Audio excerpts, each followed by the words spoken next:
बिस्मिल्लाहिर्रहमानिर्रहीम, अस्सलाम वालेकुम। मैं हूं आपका मेज़बान आकिल हुसैन। नाज़रीन, आज गज़ा की पट्टी से बड़ी तशवीशनाक और तहलका-खेज़ किस्म की खबरें मौसूल हो रही हैं। एक तो आज इस्राईली वज़ीर-ए-आज़म नेतन्याहू की जानिब से एक बहुत बड़ा ऐलान किया जा चुका है। उनके ऐलान के साथ ही आज कतरी अमीर शेख तमीम बिन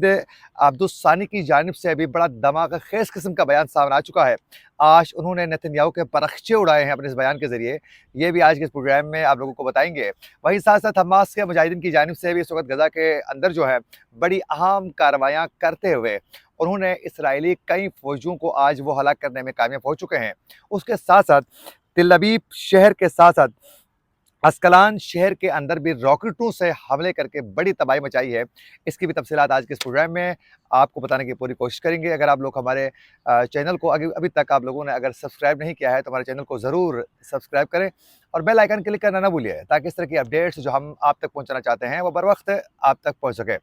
साथ-साथ हमारे वीडियो को लाइक करें और शेयर भी कीजिएगा, इससे हमारी हौसला अफ़ज़ाई हो जाती है और हम मज़ीद बेहतर तरीके से अच्छे प्रोग्राम्स, अच्छी जगहों से आप तक पहुँचाने की पूरी कोशिश करते हैं। और हमारे फेसबुक पेज को भी लाइक और फॉलो करना ना भूलिए। नाज़रीन, आप सब बखूबी आगाह हैं कि इस वक़्त गज़ा के अंदर मुसलसल इसराइल की जानिब से बर्बरियत का सिलसिला बदस्तूर जारी है। उससे कई कीमती जानें ज़ाया हो चुकी हैं। नाज़रीन, गज़ा के अंदर इसराइल की वेश्याना कार्रवाइयों के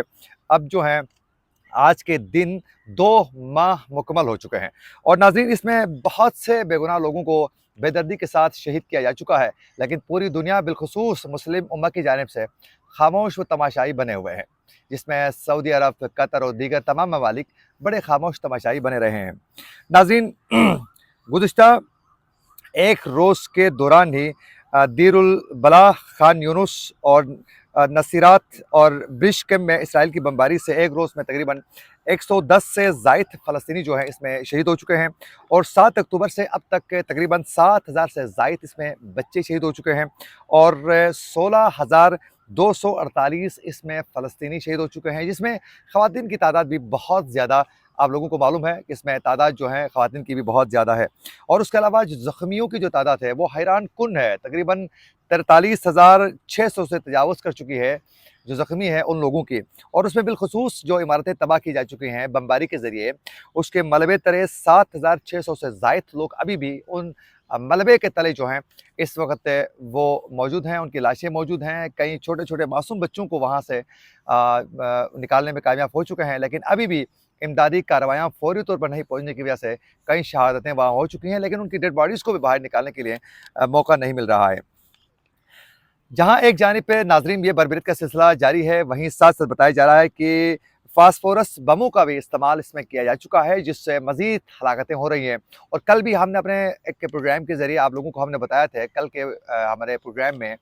कि इससे फ़ॉस्फ़ोरस बमों की बमबारी की वजह से वहाँ लोगों के बेदर्दी के साथ कत्ल का जो सिलसिला है, शहादतों का, उसकी वजह से ख़ुद इसराइल के जो फ़ौजी हैं वो भी कई बीमारियों में मुब्तला हो चुके हैं। उनको अच्छा खाना नहीं मिलने की वजह से, वो पेट की बीमारियों में मुब्तला होने की वजह से तिल अबीब शहर के हॉस्पिटल्स में बहुत ज़्यादा रश बढ़ चुका था। तो आज भी वही सिलसिला जारी है, लेकिन इसराइली वज़ीर-ए-आज़म नेतन्याहू जो हैं वो अपनी इस वक़्त हठधर्मी से वो बाज़ नहीं आ रहे हैं। आज उनकी जानिब से जो बहुत बड़ा ऐलान किया जा चुका है, उनका ऐलान आप लोगों को बताएँगे। उसके बाद हमास के मुजाहिदीन ने जो कारनामा आज उन्होंने करने में कामयाब हो चुके हैं, वो भी आप लोगों को बताएँगे। नाज़रीन, इस वक़्त इसराइल की जानिब से ये बताया जा रहा है कि गज़ा के अंदर जो है जंग, उनका कहना है कि दूसरे मरहले में दाखिल हो चुकी है और दूसरा मरहला जो है वो बहुत सख्त आने वाला है। और ये सख्त सिर्फ़ और सिर्फ़ हमास के लिए वो नहीं कह रहे हैं, बल्कि अपने लिए भी समझ रहे हैं कि ये बहुत ज़्यादा मुश्किल होगा। उनका कहना है कि पहले जो मरहले में बहुत ज़्यादा लोगों की शहादतें भी हो चुकी हैं, लेकिन इस मरहले में जो आम लोग हैं उनकी शहादतों को कम से कम करने की हम पूरी कोशिश करेंगे। लेकिन ये सिर्फ़ महज़ एक दावा के सिवा कुछ भी नहीं है। और नाज़रीन,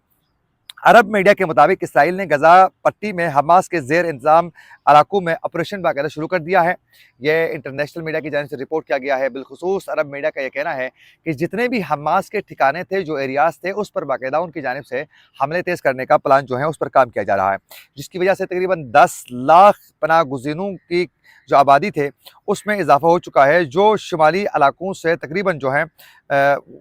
वो वहाँ से मूव हो चुके हैं। तो ये हालात उनके बहुत ज़्यादा सख्त हो चुके हैं।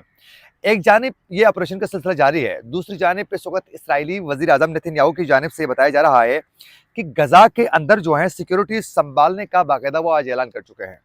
یہ اب جو ہے نئی جنگ اپنے لیے مصیبت یا پھر وہ مسلط کرنا چاہ رہے ہیں۔ غزہ کے اندر آپ سیکیورٹی اگر سنبھال کرنے کی کوشش کرتے ہیں تو سنبھالنے کی صورت میں تو کیا آپ لوگوں کو حماس کے مجاہدین چھوڑ دیں گے جن کی سرنگیں آلریڈی موجود ہیں، جن کے ٹنلز بنائے جا چکے ہیں، تو کیا وہ آپ کو سپیس دیں گے یہ سب کچھ کرنے کے لیے؟ تو میرے خیال میں یہ ان کے لیے بہت زیادہ مشکل ہوگا۔ اسرائیلی وزیر اعظم نے یہ بھی کہا ہے کہ حماس کے ساتھ جنگ ختم ہونے کے بعد اسرائیلی فوج ہی غزہ کی سیکیورٹی کا باقاعدہ کنٹرول جو ہیں وہ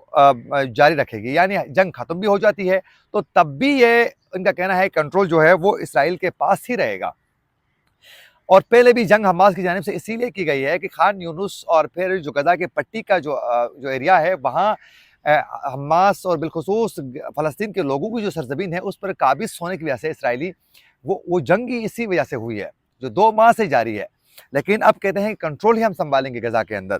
اور نیتن یاہو نے کسی غیر ملکی فورس کو یہ ذمہ داری سونپنے کے امکان کو مسترد کرتے ہوئے جنگ کے بعد غزہ کا کنٹرول کسی بھی بین الاقوامی فورس کو نہیں دیں گے، تنازع ختم ہونے کے بعد اسے فوج کے بغیر ملک بنانا چاہتے ہیں۔ یعنی ان کا کہنا ہے کہ اگر کوئی بھی انٹرنیشنل جو فورسز ہیں اگر وہ آ کر وہاں کے فوجی جو ہیں بین الاقوامی وہ کنٹرول سنبھالنے کی کوشش کریں گے تو ہم اس کو بھی تسلیم نہیں کریں گے۔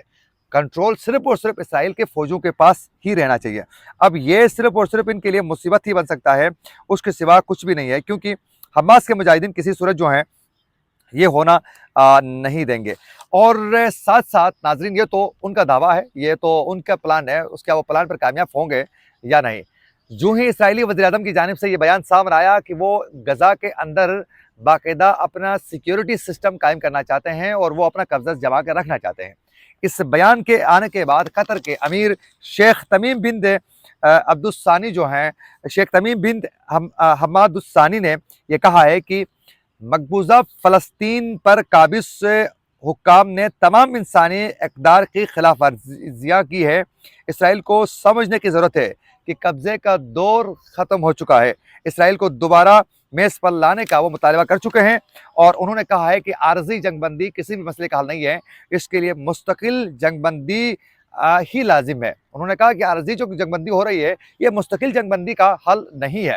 اور انہوں نے اسرائیل کو واضح کیا کہ اگر آپ قابض ہونے کی کوشش کر رہے ہیں یا قبضہ کرنا چاہتے ہیں تو یہ آپ کی بھول ہے، یہ چیزیں جو ہیں یہ ممکن ہی نہیں ہے۔ اور پھر آگے امیر کا کہنا ہے کہ قطری امیر کا کہ عالمی برادری کا اسرائیل کا کارروائیوں کا طویل طریقے سے جاری رکھنے کی اجازت دینا یہ ایک بہت بڑا جرم ہے، اور اس میں عالمی برادری جو ہے اس میں برابر کے اس میں شریک ہے۔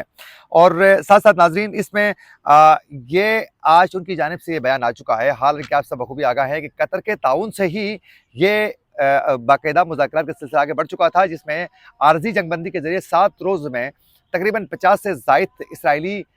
جو لوگ تھے یرغمالی ان کو چھوڑا گیا تھا حماس کے اس سے قید سے، جبکہ 150 سے زائد جو ہے فلسطینی معصوم بچے اور خواتین کو رہا کیا جا چکا ہے۔ تو اب جو ہے قطر بھی اتنے غصے میں آ چکا ہے کہ یہ تو سمجھنے والے ہے ہی نہیں، تو پھر ان کے ساتھ کیا کیا جائے؟ کیونکہ اس کی وجہ یہ بنی ہے کہ جتنے بھی وہاں جو شہادتیں ہو چکی ہیں، جو لوگ مر چکے ہیں، اس میں امریکہ کا براہ راست ملوث ہونا تو آپ سب بخوبی آگاہ ہے کہ وہ تو ملوث تو اس میں ہے، اس میں کوئی دو رائے نہیں ہے۔ لیکن آج ایک خبر سامنے آ چکی ہے تلخہ خیز قسم کی، بتایا جا رہا ہے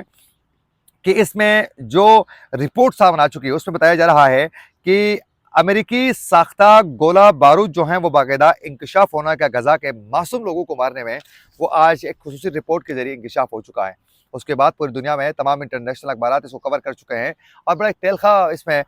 برپا ہو چکا ہے۔ اور ناظرین اس میں ایک اور چیز بھی ہے، امریکہ کی جانب سے ابھی بھی اسرائیل کی جانب سے معصوم بچوں کی شہادتیں کرنے کے بعد بھی، معصوم لوگوں کو مارنے کے باوجود بھی یہ معلوم بھی ہے، وہ خود بھی کہہ رہے ہیں کہ یہ نہیں کرنا چاہیے اور یہ کچھ ہو رہا ہے، بچوں کو مارنے کا سلسلہ بند ہونا چاہیے، لیکن اس کے باوجود بھی امریکہ کی جانب سے اسلحے کی فراہمی روکنے کے لیے کوئی جواز وہ بنا ہی نہیں پا رہے، یعنی وہ اس وقت بھی تیار نہیں ہے کہ وہ اس سے اسلحے کی فراہمی کو روک سکیں۔ اور ناظرین اس وقت غزہ کے سویلین لوگوں کی شہادتوں کو کم کرنے کے لیے باقاعدہ وہ سمجھتے ہیں کہ اسلحے کی فراہمی کو روکنے کے لیے، نظر ثانی کرنے کے لیے وہ تیار ہے ہی نہیں۔ دوسری جانب اس وقت حماس کے مجاہدین کی جانب سے بھی خان یونس का जो एरिया है उसमें बाकायदा बहुत बड़ी कार्रवाइयाँ की जानिब से की जा रही हैं और वहाँ कार्रवाइयाँ करते हुए खान यूनुस के एरिया में इसराइली फ़ौजी कंट्रोल में जितने भी वहाँ इमारतें थी जिसमें भारी तादाद में असला मौजूद था, उसको बाकायदा तबाह करने में इसराइल के जो मुजाहिदीन थे वो कामयाब हो चुके हैं। उसके अलावा तेल अवीव शहर के साथ-साथ अस्कलान में भी बाकायदा रॉकेट हमले हो चुके हैं, जिसकी वजह से तेल अवीव शहर के अंदर बाकायदा एक खौफ आराज था, चीखो-पुकार लोगों की जानिब से की गई है और तेल अवीव का बहुत सा एरिया खाली किया जा चुका है, जहाँ लोग मौजूद नहीं हैं। खौफ आराज से इसराइल के लोग जो हैं उसमें डरे हुए हैं, जबकि बताया जा रहा है कि तेल अवीव शहर के अंदर वज़ीर-ए-आज़म हाउस के एरिया में एहतजाजी मुज़ाहरे भी हो चुके हैं कि ये जंग को बंद होना चाहिए, क्योंकि हमारे यरगमाली जो लोग हैं, हमारे फैमिली मेंबर्स इस वक़्त हमास के मुजाहिदीन की कैद में, उनको छुड़वाने के लिए किरदार अदा करना चाहिए। लेकिन नेतन्याहू की जानिब से मखसूस तरीके से अपनी हठधर्मी का जो मुज़ाहिरा है, वो उनकी जानिब से किया जा रहा है। ये थी वो अपडेट्स जिसकी तफ़सीलात आप तक पहुँचाना चाहते थे। इसी के साथ अपने मेज़बान आकिल हुसैन को दीजिए इजाज़त। अल्लाह निगहबान।